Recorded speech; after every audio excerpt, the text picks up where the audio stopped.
शर्त ये है वो औरतों के ताल्लुक से है कि औरत हैज और निफास के खून से पाक हो। अगर हैज की हालत में औरत, हैज वो खून है जो औरत को हर महीने आता है, तो अगर वो उस खून की हालत में है तो उसको नमाज माफ है, रोजे की कज़ा करनी पड़ेगी रमजान के बाद, लेकिन नमाज उसको माफ है।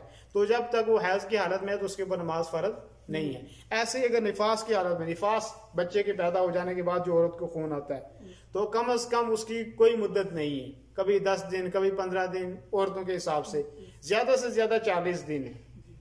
40 दिन के बाद वो यकीनी तौर पे अगर खून आ भी रहा है तब भी उसको गुस्ल करना है और नमाज पढ़ना है। लेकिन अगर कम में 10 दिन के बाद भी हो जाता है, खून साफ हो जाता है, 5 दिन के बाद, 15 दिन के बाद, तब भी उसको क्या करना है कि गुस्ल करके नमाज उसको पढ़नी है। बाद लोग ये समझते हैं कि 40 दिन तक उसको माफ है, ऐसा नहीं, हर औरत के एतबार अलग है। किसी औरत को जल्दी खून बंद हो जाता है तो वो गुस्ल करके नमाज पढ़ना शुरू कर लेगी, लेकिन ज्यादा से ज्यादा ऐसा है कि 40 दिन तक हो सकता है। 40 दिन के बाद भी अगर खून आता रहे तो फिर भी उसने नमाज पढ़नी है, फिर वो उसको कहते हैं इस्तिहाजा का खून है वो।